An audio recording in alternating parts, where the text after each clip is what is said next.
Tadi yang sama dengan orang beriman tu kami olok-olok sahaja. Itu orang munafik. Di kalangan orang beriman dia macam orang beriman lah, berjubah lah dia, bersorban lah dia, semayang lah dia, tahlil lah dia, wirid lah dia, zikir lah dia. Kalau dia berdoa menangis-nangis pula doa tu depan orang. Terseduh-seduh dia doa tu. Rupanya air mata buaya. Tahu air mata buaya? Cakap orang putihnya crocodile tears. Air mata buaya. Pura-pura aja. Bila dia kembali kepada syaitan-syaitan mereka, dia pun berlagak macam syaitan aja kan. Di masjid bukan main hebat rupanya. Kalau dapatnya berdoa, berjela-jela doa, naik lenguh tangan. Tapi bila dia naik pentas, jumpa dengan geng-geng dia, udah serupa dema juga. Udah lari macam dema juga. Udah berjoget macam dema juga. Dari Melaka ke negeri Pahang. Udah macam dema juga jogetnya. Singgah di Johor beli barangan katanya. Punya lebih bingung tu. Dari Melaka pergi ke Pahang, apa dia cekik singgah ke Johor perginya. Sikit punya jauh musim. Bingung ke cakap dia tu? Bingung tu. Itu orang munafik. Kalau dia berjanji nerin-nerin suaranya, wa muhayyan kasyamsi min kamudhi'un.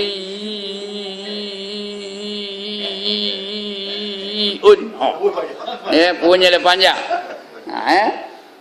Tapi kalau dapatnya dangdut, udah dia berdangdut pula. Dalam hatiku hanya ada kamu. Itu sifat orang munafik. Sebab itu Tuhan marah benar dengan orang munafik ni.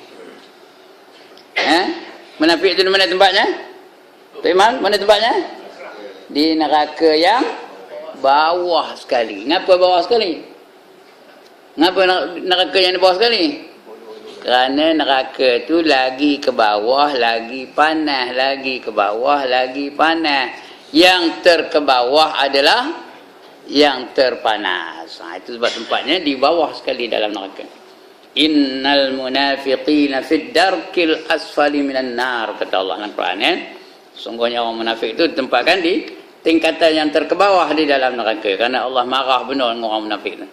Sebab dia lagaknya macam orang beriman, lagaknya macam orang Islam, tapi dalam hatinya tak beriman. Dalam hatinya nak menghancurkan Islam. Itu orang munafik. Sebab itu tuan-tuan dan puan-puan, semasa Islam bermula di Mekah tak ada munafik. Di Mekah tak ada munafik zaman mula-mula sebelum hijrah. Kerana tak ada kepentingan, tak ada jawatan. Tapi bila Rasulullah berhijrah ke Madinah, sudah dapat menakluki semula Mekah lepas itu, sudah ada jawatan. Orang ni jadi gubernur, orang ni jadi pemerintah, orang ni jadi ketua, orang ni jadi duta dan sebagainya. Bila ada jawatan, masing-masing nak merebut jawatan, pura-puralah beriman. Sampai ada yang mendirikan masjid pun ada. Itu orang munafik. Ketuanya namanya apa? Abdullah bin Ubay. Sebab itu orang munafik itu tempatnya di bawah sekali di dalam neraka. Tapi kalau dia berzikir, lepas daripada sifat munafik. Ini janji Rasul ni ya. Orang yang berzikir itu lepas dia daripada munafik. Baik. Itu yang ke-11 ya. Artinya bahawasanya zikir itu melepaskan daripada Allah Ta'ala, daripada munafik. Itu duduk sebelah ya. Siapa tak nak jadi munafik, banyaklah berzikir dengan Allah Ta'ala. Jangan kotot-kotot. Hari ni orang berzikir kotot-kotot aja. Lainlah macam tadi tak ngapalah pasal ada mengaji lepas ini. Lepas wirid tu ada mengaji. Tak cepat mengaji tak ngapalah. Tapi kalau apa hidup hari tu tak ada kuliah, tak ada apa, wiridlah sampai habis. Tahlil tu biarlah sampai 100. Ini dah 33 dah berhenti. Kotot aja, main potong aja. Apa salahnya dia habiskan? Getik benar ke nyebut nama Allah tu? Saya nak tanya, getik benar kan nyebut la ilaha illallah, la ilaha illallah 100 kali tu, getik benar kan? Sekarang ni kebanyakan saya pergi orang itu lah. tak cukup. Cukup 30 kali udah berhenti. Pasal apa? Entahlah ngapa, pasal apa, nak tanya dia lah ngapa. Jadi itu dia. Kira main kotot-kotot aja. Tahu kotot? Apa kotot? Potong-potong aja. Ya. Zikirlah apa salahnya, la ilaha illallah wahdahu la syarikalah, macam tu Imam tadi. Lahul mulku lahul hamdu yuhyi wa yumit wa huwa ala kulli syai'in qadir. Itu aku janji kita dengan Allah Taala. Tiada Tuhan yang ku sembah melainkan Allah yang esa, la syarikalah, tidak ada sekutu baginya. Lahul mulk, baginya lah kerajaan. Kerajaan itu kerajaan Allah yang kekal, lain tak ada kekal. Walahul hamd, dan segala puji baginya, baginya lah segala puji-pujian. Nak puji siapa? Puji Allah aja. Jangan puji Haji Ibrahim. Kalau puji Haji Ibrahim buat sakit hidung, sakit sampai ke kampung sakit. Ngapa? Ngapa sakit hidung? Mengkembang aja, sakit hidung. Nanti susah puji. Nak puji siapa? Puji Allah Taala. Walahul hamd, dan baginya lah segala puji-pujian. Yuhyi wa yumit, dia menghidup dan mematikan. Wa huwa ala kulli syai'in qadir, dan di atas setiap satu tu dia amat berkuasa. Kita puji Allah Taala. Kita menyatakan bahawa Allah itulah yang berkuasa. Itu aku janji kita dengan Allah tu. Baca paling kurangnya 10 kali lepas sembahyang tu. Ini dah lepas salam bah, lepas salam bah, lepas salam bah. Apa bah? Kumbah dah pandai dah nampak. Lepas salam kumbah, lepas salam kumbah. Tunggulah apa salahnya. Kita menyebut memuji-muji Allah, betul subhanallah, subhanallah 33 kali. Dah kita baca dulu macam mana wirid-wirid lepas sembahyang tu. Banyak menyebut nama Allah. Nanti Allah akan lepaskan kita daripada sifat munafik. Hanya Allah saja yang berkuasa untuk melepaskan kita daripada munafik. Itu yang ke-11. Kemudian yang ke-12. As-saniyatu asyar annaha khirzum minasyaitan. Dan yang ke-12 bahawa zikir itu memelihara daripada syaitan. Syaitan ketik benar dengan orang zikir ni, lari dia bila sebut Allah, ya Allah, Allahu Akbar, Allahu Akbar, Alhamdulillah, Alhamdulillah, lari syaitan tu. Terpancut-pancut ciriknya lari. Tapi dia lepas itu elok balik, kejap aja. Lepas tu datang balik, lari lagi, datang balik, lari lagi. Kalau kita sentiasa aja berzikir, mana ada ruang dia nak ngacau kita. Sentiasa aja kita berzikir dengan Allah Ta'ala.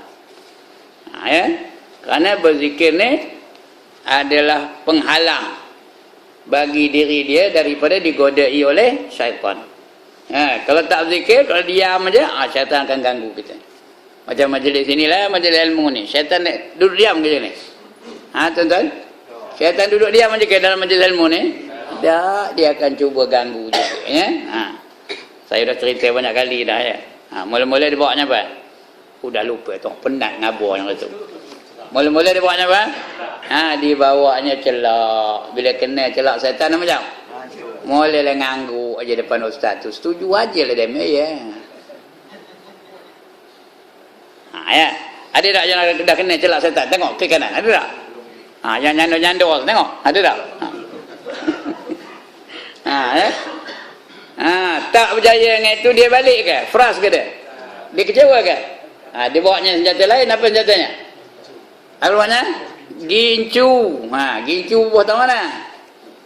Bubuh tang mana? Bubuh tang bibio, bukan bibir ya, bibio. Bila kena gincu syaitan macam? Ustaz ngajar depan, dia ngajar belakang. Ustaz ngajar dalam dewan, dia ngajar balik tabiur. Mujur tak ada tabiur. Kalau ada tabiur, belum tahu lagi ya. Itu yang kedua.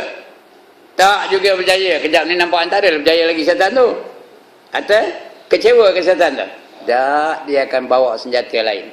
Apa dia bawanya? Tongkat. Ingat tu. Lain kali tu. Bawanya tongkat. Apa dia ketuknya?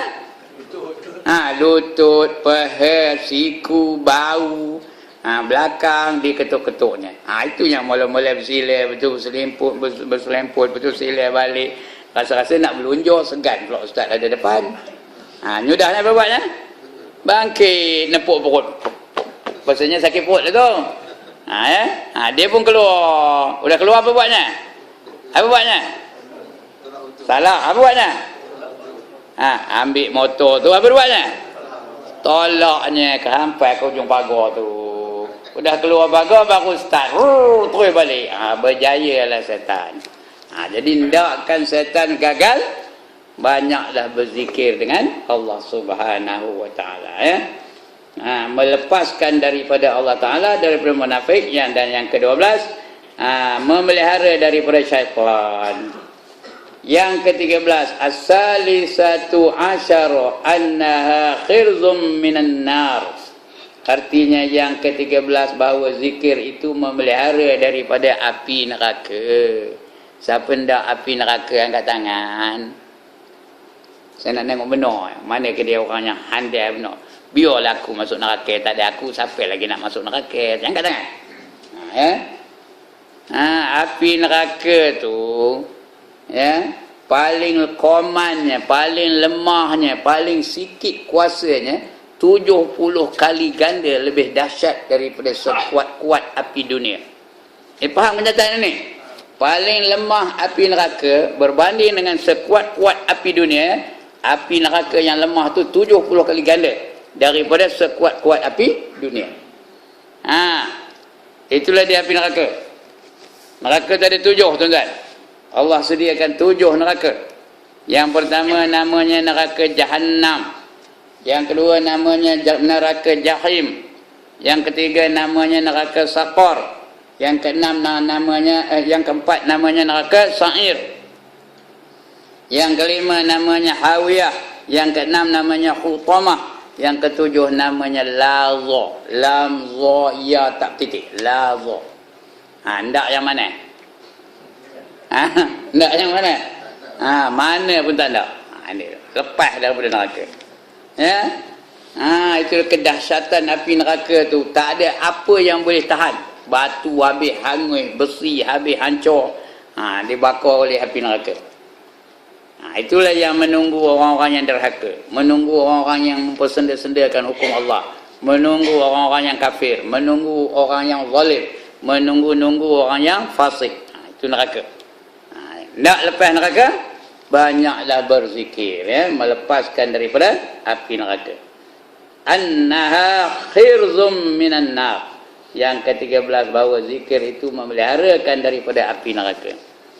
Rasulullah setelah dia menerima wahyu tentang neraka, lepas itu tak pernah dia senyum, tak pernah dia ketawa. Tak ada kakak, tak ada. Kalau ada yang menggelikan hati baginda hanya tersenyum lebar menampakkan giginya yang mulia. Tak pernah ketawa kakak macam kita, tak ada. Kita ketawa sesaja. Kakak nengok Mr. Bean. Kakak nengok Pendekar Bujang Lapuk. Kakak menengok Maharaja Lawak. Kakak nengok Madu Tiga. Kakak nengok Musang Berjanggut. Lagi apa? Kakak nengok Three Stooges. Kakak nengok Mr. Bean. Ketawa aja kita. Rasulullah tak pernah ketawa. Kalau ada pun dia senyum lebar aja. Kenapa? Kerana terlalu takut dia akan neraka. Sedangkan dia bukan masuk neraka pun. Dia takutkan kita, dia prihatin terhadap kita. Itu yang dia tak pernah ketawa lagi selepas diwahyukan kepada neraka, tentang neraka. Dia balik daripada menerima wahyu tu, jumpa sekumpulan pemuda tengah ketawa berdekah-dekah di tepi jalan. Dia pun pergi dengan jumpa pemuda-pemuda situ. Apa kata dia? Lau ta'lamuna ma a'lam la dhahiktum qalila wa la bakaitum katsira, kata Nabi. Kalau kamu tahulah apa yang aku tahu tentang neraka, nescaya kamu akan sedikit ketawa dan banyak menangis. Itu dia. Punya takutnya Rasulullah tu kepada neraka. Sedangkan baginda dijamin tak masuk neraka. Ya, dijamin masuk syurga pun dia takutkan neraka, ya. Itu yang ke-13. Memelihara daripada api neraka. Ar-rabi'atu asyarah. Nikmatullahi 'alaika an ja'alaka minaz zakirin wa lam yaj'alka minal ghafilin. Artinya yang ke-14 fadilat zikir tu nikmat daripada Allah. Nikmat daripada Allah Ta'ala atasmu, bahawa ia menjadikan akan dikau pada orang yang menyebut Allah Ta'ala, dan tiada menjadikan akan dikau daripada orang yang lalai daripada menyebut Allah Ta'ala. Orang yang berzikir itu merupakan nikmat dari Allah. Kita wirid lepas sembahyang tu nikmat. Bukan semua orang dapat wirid ni. Bukan semua orang boleh berzikir ni, ya. Siapa yang dipilih Allah saja yang dapat berzikir. Maka orang yang dapat itu menerima nikmat dari Allah lah. Ya. Kita sebut aja subhanallah, subhanallah, pahalanya memenuhi langit dan bumi, tahu. Sekali sebut aja subhanallah tu. Sekali sebut je pahalanya memenuhi langit dan bumi. Lebih-lebih lagi kita sebut 33 kali. Lebih-lebih lagi kalau dia bangun malam-malam sembahyang sunat tasbih pula. Berapa kali sebutnya? Berapa kali sebutnya kalau sembahyang sunat tasbih? 300 kali. Bayangkan berapa banyak pahala yang dinantikan oleh Allah Ta'ala. Itu merupakan nikmat dari Allah Ta'ala. Kerana bukan semua orang boleh menyebut nama Allah ni. Banyak orang menyebut perkara-perkara tentang dunia. Itu ramai. Menyebut tentang nikmat-nikmat dunia. Menyebut tentang maksiat-maksiat yang berlaku. Itu saja. Lebih-lebih lagi kalau mengumpat orang. Itu masuk neraka tu, ya. Tapi orang yang Allah pilih, dia selalu menyebut nama Allah. Menjadikan. Jadi alhamdulillah lah malam ni Allah pilih kita. Di antara manusia-manusia yang ramai keliling barik 12 ni, kita yang Allah pilih. Berada di dalam majlis ilmu, berada dalam majlis zikrullah. Ya, kita berada dalam majlis zikrullah ni seolah-olah kita berada di mana? Taman-taman syurga di dunia. Kata Nabi, apabila kamu lalu pada taman-taman syurga dunia, maka kamu singgahlah dan petik buah-buahannya. Ditanya para sahabat, ya, apa yang dikatakan taman syurga tu, ya, taman syurga di dunia tu, ya Rasulullah? Jawab baginda, itu dah majlis-majlis orang yang mengingati Allah, majlis-majlis zikrullah. Itu taman-taman syurga di dunia tu. Dan zikrullah atau majlis-majlis zikir yang paling tinggi nilainya ialah majlis-majlis ilmu. Pernah Rasulullah masuk ke dalam masjid, satu masjid di Madinah, ya, ada beberapa kumpulan manusia. Satu kumpulan mereka sedang melakukan sembahyang, beribadat. Satu kumpulan lain mereka sedang baca Quran, wirid, zikir dan sebagainya. Satu kumpulan lain mereka sedang memperingati antara satu sama lain.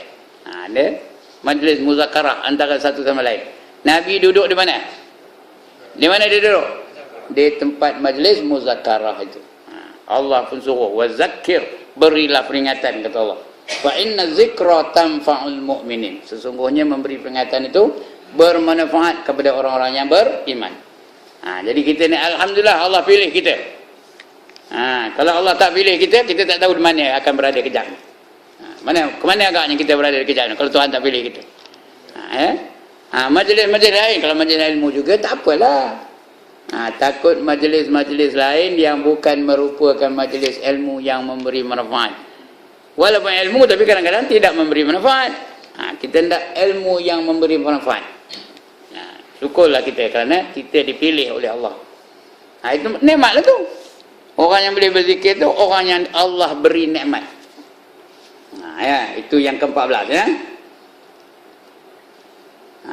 Al-khamisatu asyara isyraqul qalbi wa insyirahuhu binuri zikrillah. Yang ke-15, terang hati dan terbuka ia dengan cahaya zikrullah Ta'ala.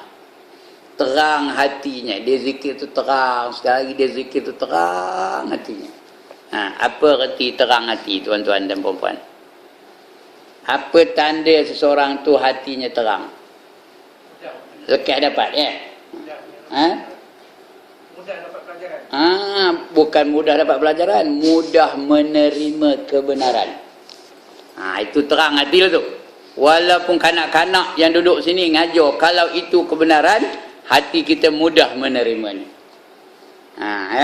Orang yang gelap hati, sebutlah ayat Quran, sebutlah hadis Nabi SAW, dia nehin aja, tak mau berubah. Itu orang gelap hati. Tak mau berubah. Dia kira tak yang diamalkan yang dulu-dulu juga. Aku tak peduli, aku dah biasa, aku nak yang lama juga. Itu terang ke gelap hatinya tu? Gelap lah tu. Kita nak terang hati. Bukan terang hati tu saya dengar dapat, itu salah tu. Itu terang hati ikut istilah orang Melayu. Dalam Islam terang hati tu artinya dia mudah menerima kebenaran. Walaupun datang dari seorang kanak-kanak, dia akan terima kebenaran itu. Dan mudah menolak kebatilan. Yang benar dia akan terima, yang batil dia akan tolak. Itu artinya hati yang terang, tak ada cahaya, ada nur.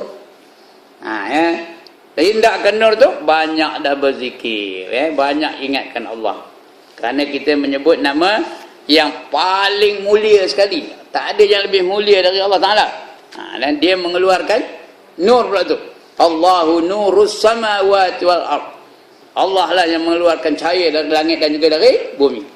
Jadi kita sebut nama Allah tu kutipu cahaya langit dan bumi itu. Termasuk dalam hati kita tu bercahaya.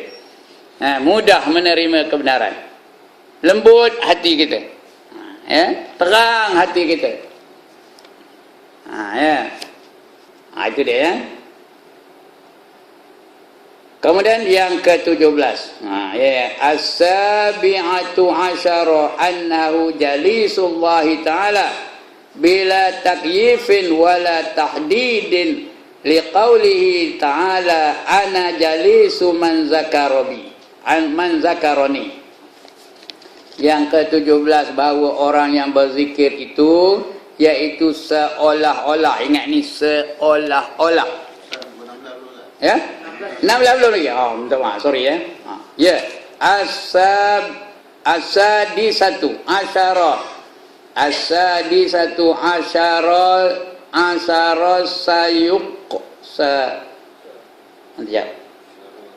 sayuqulu minal ghaflati indal hataratil mazmumah. Yang ke-16 jaga hati, jaga hati daripada lalai. Itu jaga, jim alif ga tu tak ada titik tu. Jaga hati daripada lalai pada ketika datang cita-cita. Itu bukan cat-cat tu ya. Datang cita-cita yang kejahatan. Kita berzikir tu Allah jaga hati kita tu daripada ingat yang jahat-jahat. Kalau terlintas nak buat jahat, Allah pelihara hati kita, tak jadi nak buat jahat. Kalau rasa-rasa nak ngumpat, Allah pelihara, sudah tak jadi ngumpat. Bila tak jadi ngumpat, dia sebut apa? Bila tak jadi rasa-rasa nak ngumpat, saya nak ngumpat di sana, Allah pelihara. Dia subhanallah, subhanallah, subhanallah. Siapa yang meliharakan itu? Allah Ta'ala. Kerana dia rajin berzikir. Rasa-rasa nak ngumpat, kita pun sebut alhamdulillah, alhamdulillah. Allah pelihara hati kita tu. Allah pelihara sekat cita-cita kita tu nak melakukan maksiat. Rasa-rasa nak nari, nak berjoget, bila larut malam cekecek cadang tak jadi tu. Bila rasa nak joget tu, apa nama? Terus subhanallah walhamdulillah. Nyanyi juga. Allah yang pelihara lidah kita. Kerana kita ni apa saja yang kita cakap dari siapa? Hakikatnya siapa yang mencetuskan perkataan dari kita ni? Allah Ta'ala. Allah yang mencetuskan perkataan dari lidah saya dan juga dari tuan-tuan dan perempuan. Jadi Allah kalihkan daripada nak melakukan maksiat, dia melakukan ibadah. Yang datang cita-cita yang kejahatan, itu yang ke-16. Rasa-rasa nak tengok wayang, apa? Rasa-rasa nak tengok wayang, apa macam? Nak naik motor tu, nak tengok wayang jalannya, apa? Allah kalihkan hatinya, pergi dengar ceramah agama. Itu. Boleh ke tak Allah lakukan tu? Boleh. Allah yang membolak-balikkan hati-hati manusia. Jadi banyaklah berzikir. Itu yang ke-16. Yang ke-17, as-sabi'atu asyara annahu jalisullahi ta'ala bila takyifin wala tahdidin liqaulihi ta'ala ana jalisu man zakarani. Artinya yang ke-17 bahawa orang yang berzikir itu iaitu seolah-olah duduk hampir kepada Allah Ta'ala. Bukan duduk betul-betul, seolah-olah. Tahu seolah-olah? Macam duduk hampir dengan Allah Ta'ala. Di dalam hadis Qudsi, Allah ada sebut dalam hadis Qudsi. Hadis Qudsi ini artinya mesejnya dari Allah, susun katanya dari Nabi Muhammad sallallahu alaihi wasallam. Itu namanya hadis Qudsi. Macam Allah sebut dalam hadis Qudsi. Apa dia? Orang zikir dia itu seolah-olah duduk hampir kepada Allah Ta'ala dengan tiada berkaifiat. Duduk Allah bukan ada berkaifiat, bukan ada cara. Allah tu duduk dengan punggung ke? Ada kaki ke? Bersilir apa itu? Tak ada. Allah bukan bersifat macam sifat makhluk. Dia tak ada kaki, tak ada apa. Tapi duduk tu duduklah. Macam mana duduknya? Wallahu alam. Udah. Jangan banyak cerita. Macam mana Allah duduk? Entah. Itu jawabnya. Betul lah tu. Jangan kata Allah duduk macam saya lah. Kata jangan. Dia bukan duduk macam saya. Dia duduk tak ada macam siapa kita pun. Kerana Allah tu sifatnya laisa kamislihi syai'. Dia duduk-duduk tapi macam mana? Entah. Dia berdiri-berdiri macam mana? Entah. Itu dia. Seolah-olah dia duduk hampir kepada Allah Ta'ala dengan tiada berkaifiat dan tiada berhad, kerana firman Allah Ta'ala dalam hadis Qudsi, akulah duduk hampirkan orang yang menyebut akan daku. Maknanya kita sekarang ni seolah-olah duduk hampir dengan Allah Ta'ala lah. Cuba bayangkan tuan-tuan, kalaulah tuan-tuan tu seduk, tuan-tuan tu duduk di depan Sultan Nazrin Shah, macam mana? Macam mana tuan-tuan? Anggapkan Sultan Nazrin Shah tu ada di depan kita, macam mana? Boleh ke bergaru-garu ke tinggi? Boleh? Boleh ke metulkan apa nama lengan kita ni gitu-gitu ya? Boleh? Betul ke? Boleh gini? Boleh? Tak, macam mana kita duduk? Beradab. Depan sultan mestilah duduk secara beradab. Kalau dijamu makan, macam mana kita makan depan sultan? Macam mana makan depan sultan? Gitu kan? Begitulah seolah-olah kita ni hampir dengan Allah Ta'ala. Itu namanya ihsan. Ihsan itu artinya kamu beribadat kepada Allah seolah-olah kamu nampak Allah dengan mata hati kamu. Kalau tak boleh, ketahuilah olehmu bahawa Allah tetap nampak kamu. Kalau kita tak boleh bayangkan Allah tu, mana macam mana keadaannya, kerana kadang-kadang dia jadi syirik kalau bayangkan Allah tu, tentulah. Jadi ingatkan bahawa Allah tu sentiasa sentiasa nampakkan kamu. Falam takul lahu, sekiranya kamu tak boleh buat apa itu, fa innahu yarak, sesungguhnya dia nampak kamu. Jadi itu namanya ihsan. Kalau kita sedar Allah tu sentiasa ada di sisi kita, berani ke nak ambil nombor ekor? One more time, berani ke nak nari? One more time, berani ke nak minum arak? Kita sedar Allah tu sentiasa ada di sisi kita. Dia nampak, dia dengar, dia tahu. Mana berani? Begitulah seolah-olah dia yang dapat rasa itu orang yang rajin berzikir dengan Allah Ta'ala. Itu yang ada rasa itu. Allah bagi rasa itu bagi orang yang suka berzikir dengan Allah Ta'ala. Jadi kalau umpamanya nak lepas daripada maksiat dalam hidup kita ni, banyaklah berzikir dengan Allah Ta'ala. Hari ini dah tak ada orang nak berzikir lagi dah. Kecuali orang sini lah. Masjid ni alhamdulillah dia rajin berzikir. Tempat lain tu ya Allah teruk benar. Baik, itu fadilat yang ke-17 yang ke-17 tu ya. Seolah-olah duduk hampir kepada Allah Ta'ala dengan tiada berkaifiat. Sebab sebut tiada berkaifiat, bila kaifiatin, tak ada kaifiat, tak ada cara, tak ada metod, tak ada kaedah. Macam mana dia duduk? Entah. Tak ada kafiat. Dan tiada berhad, tak ada pula dia sejam 2 jam, tak ada. Setiap masa dia berada di sisi kita. Kerana firman Allah Ta'ala dan hadis qudsi tadi, akulah duduk hampir akan orang yang menyebut akan aku. Hendakkan Allah dekat, sebut nama Allah. Dekat ada. Dan yang ke-18, as-saminatu asyar, tuftahu lahu abwabus samawati li su'udil malaikati bizikr.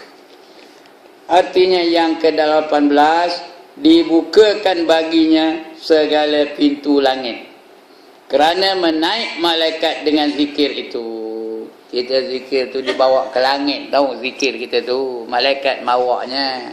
Tadi ada tak kita zikir tadi? Subhanallah, subhanallah, subhanallah. Ya, tiap-tiap patah perkataan yang kita sebut tu, malaikat bawa naik ke langit. Sampai ke hadrat Allah Subhanahu wa ta'ala. Itu kalau rajin berzikirlah ya. So kurang-kurangnya lidah kita dapat pahala. Kalau hati ingatkan Allah, hati pun dapat pahala. Dan sebagainya. Itu dia. Terbuka pintu langit, dibukakan baginya segala pintu langit kerana menaik malaikat dengan zikir itu. Yang ke-19, at-tasi'atu asyara, yashhadu laka kullu syai'in yasma'uka min jami'il makhluqati wa tuhibbuka biqa'ul ardi wa yaftakhiru ba'da ala ba'd. Artinya yang ke-19, menaik saksi bagimu. Siapa nak menyaksikan kita ni? Tiap-tiap suatu yang mendengar akan dikau daripada segala makhluk. Kita berzikir di masjid, mana ada makhluk yang lain. Semut dengar, semut jadi saksi. Dia ada nyebut nama kamu, ya Allah, kata semut. Dalam masjid ada tak semut?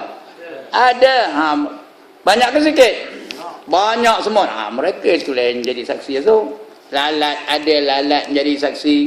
Lagi nyamuk ada nyamuk menjadi saksi. Kredit ada kredit menjadi saksi. Cicak ada datang cicak tersebut akan menjadi saksi. Apa saja makhluk yang dengar. Dema tu bukan macam telinga kita. Kita berzikir di masjid, ikan di bendang tu dengar ke tak? Dengar. Ikan keli dengar, ikan sepat dengar, ikan puyuh dengar, ikan ruan dengar. Yang di bendang tu semua dengar tu. Mereka lah nanti akan menjadi saksi bagi kita yang berzikir di dalam masjid ini. Ya Tuhan, betul mereka itu berzikir, katanya. Mereka akan menjadi saksi nanti bagimu. Tiap-tiap suatu yang mendengar akan dikau daripada segala makhluk, dan kasih akan dikau oleh segala tempat bumi. Itu bukan yaum tu ya, tempat bumi. Apa saja dalam bumi ini kasihkan kamu. Tuan-tuan berjalan dari rumah ke majlis ilmu ni, bumi itu kasih tau. Bumi itu doakan kita. Ya Allah, ampunkanlah dosanya. Ya Allah, berikanlah fadilat-fadilat yang banyak terhadapnya. Kalau betul-betul kita datang kerana Allah lah. Bumi itu mendoakan baginya. Dan dia nanti akan menjadi saksi. Kerana tuan-tuan datang dari rumah untuk menghadiri majlis-majlis zikir. Majlis zikir tu datang dari rumah tu. Mereka nanti akan menjadi saksi. Daripada rumah nak kemari tu banyak tak makhluk yang dilalui. Banyak tak makhluk yang ditempuhi. Belalang lah, kredit lah, lagi apa? Semut lah, lagi ular yang dalam semak tu pun apa menjadi saksi besok. Katak-katak yang kiri kanan tu bukan menjadi saksi. Segala-gala makhluk yang lain tu akan menjadi saksi di hadapan Allah Subhanahu Wa Taala nanti. Tiap-tiap suatu yang mendengar akan dikau daripada segala makhluk, dan kasih akan dikau akan segala tempat bumi yang engkau berzikir padanya, dan bermegah-megah ia setengahnya atas setengahnya. Aku dengar, aku pun dengar. Ya? Semua bermegah-megah terhadap kita yang suka berzikir. Tapi itu yang saya heran, pasal apa banyak orang ketik benar berzikir. Kadang-kadang lepas mayang tu maulud pun tak merumit. Ya Allah, itu pun satu. Sini tak ada lah ya, jangan marah. Dia menyolang tengok masa. Kadang tak meromit mulutnya, orang lain la ilaha illallah wahdahu la syarikalah dia. Pasal apa getik benar ke nyebut nama Allah? Ya? Sir aja ke? Ayalah katanya kita sangka baik ajalah ya, sir. Ya. Tapi entahlah. Memang dia suruh kita sangka baik tu. Betul lah kata Tok Imam tu, dia pakai sir aja katanya. Kita sangka baik ajalah, mudah-mudahan Rabi tu. Tapi setiap kali waktu Rabi itulah. Suara tak keluar suara dan itulah mulut pun tak meromit. Macam mana? Padahal kita ndak lidah tu berpahala, ndak ada bibir tu berpahala, ndak ada tangan tu berpahala. Itu sebab setiap kali lepas sembahyang ada tak tukang bagi tasbih ni? Ada tak? Setiap orang ni kan banyak tasbih tu daripada tiang. Supaya jari ni pun dapat pahala, lidah dapat pahala, bibir dapat pahala, suara yang keluar dapat pahala. Kerana kita menyebut nama Allah Ta'ala. Tapi malas juga, entah ngapa, saya pun tak tahu. Ya. Lepas ini jangan lagi ada kopi tu lah. Ya. Orang berzikir, kita pun berzikir lah. Keluarkan suara tu. Supaya suara nanti pun akan dapat pahala. Kerana suara tu menyebut nama Allah Ta'ala. Ya. Kecuali perempuan lah ya. Perempuan jangan kuat benar sampai keluar pula. Dia terdengar telinga dia, dah lah. Baik, itu yang ke-19 tadi ya. Yang ke-20, al-ishruna riqqatul qalbi wa khusyu'uhu 'inda zikri. Artinya yang ke-20, lembut hati dan khusyuk ia pada ketika berzikir itu. Kita hendak hati yang lembut. Hati yang lembut serupa hati yang terang juga. Apa arti hati lembut? Mudah menerima kebenaran. Itu hatinya lembut. Macam Sayyidina Umar. Asalnya sebelum dia Islam, macam mana hatinya? Keras, garang, ranggi, samsing. Sayyidina Umar. Tapi bila memeluk Islam aja, apa jadinya? Yang sangat lembut, yang sangat prihatin, yang sangat takutkan Allah Ta'ala. Tiap-tiap malam dia memukul dirinya sendiri. Membersih belakang itu dengan rawatan. Piang. Rasakan kamu ya Umar kesakitan di dunia ini sebelum kamu rasa kesakitan di akhiratnya. Piang. Dipukul belakangnya sendiri. Ya. Mana orang tahu? Bila dia dah mati. Dah mati dia tengok belakang itu berbano-bano. Tahu berbano-bano? Berbekas-bekas. Dia tanya isterinya. Inilah kerja Umar. Tiap-tiap malam memukul dirinya sendiri. Tiap-tiap malam kerana takutkan Allah Ta'ala. Jadi sangat prihatin, sangat sensitif terhadap Allah Subhanahu Wa Ta'ala. Takut benar dia kan Allah Ta'ala. Itu sebab bila keluar dia ayat-ayat Quran, dia yang pertama melakukannya. Kalau dia tak boleh buat, dia tak ada suruh orang lain pun. Ketika jadi khalifah pun itu juga. Kalau dia tak boleh buat, dia tak ada suruh orang lain buat. Itu sebab orang taat kepada dia. Ya, ada dua orang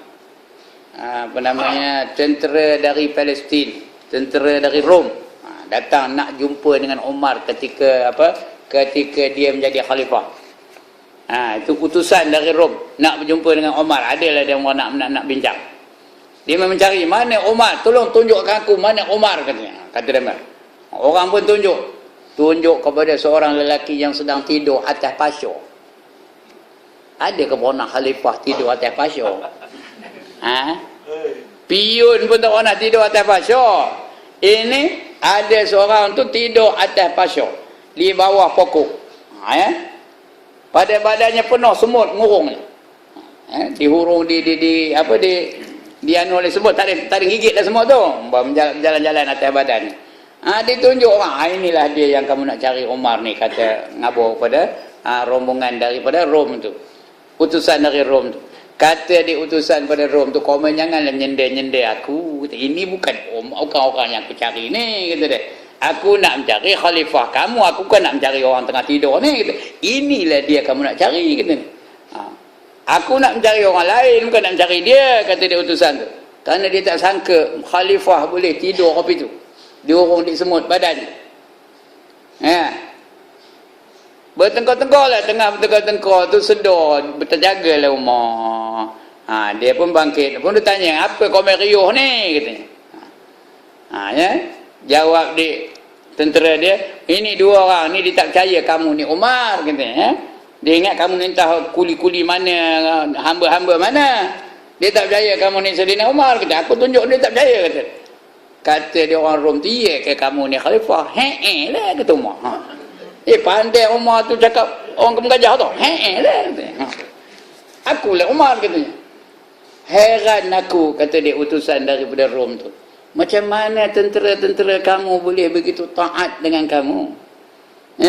Aku boleh senang aja berjumpa dengan kamu. Sedangkan kalau di Rom sana nak jumpakan dengan Caesar, tahu Caesar? Kaisar. Nak berjumpa dengan Kaisar tu terpaksa melalui 17 rintangan. 17 halangannya. Rasuah ni baru dapat jumpa seorang lagi. Rasuah lagi seorang boleh dapat jumpa seorang. 17 halangan. Kamu senang aja aku jumpa macam mana, kata. Kata Umar, itulah dia keindahan Islam, katanya. Orang Islam macam itulah, mudah aja nak jumpa pemimpin. Mudah aja nak jumpa raja. Tak ada pula teruk-teruk. Apa rahsia kamu wahai Umar, kata utusan dari Rom tu. Aku ni, bila aku keluarkan satu-satu perintah, aku buat dulu, katanya. Apa saja perintah yang aku keluarkan, aku buat dulu. Dan apa larangan-larangan yang aku perintahkan, aku dulu yang meninggalkannya. Sebab itu, askar-askar aku, rakyat-rakyat aku mengikut apa saja yang aku cakap. Umar pun kata, bagi tahu kepada tentera dia, kepada rakyat dia, kalau aku melanggar peraturan Al-Quran dan Rasul, kamu kamu bertindaklah, kamu sebut pada aku, katanya. Saya aku akan berubah, katanya. Ada seorang tentera tu, Umar, kalau kamu melanggar perintah Allah dan Rasul, ini pedang ni akan membunuh kamu, katanya. Kata Umar apa? Alhamdulillah, ada orang yang nak mengingati aku, katanya. Padahal dia tu boleh diugut kan kalau sebelum masuk Islam. Oi, punya garang, punya ranggi, punya setelah Islam, dia menjadi orang yang paling tawaduk, paling pengasih, paling prihatin terhadap kepentingan rakyatnya. Itu Umar.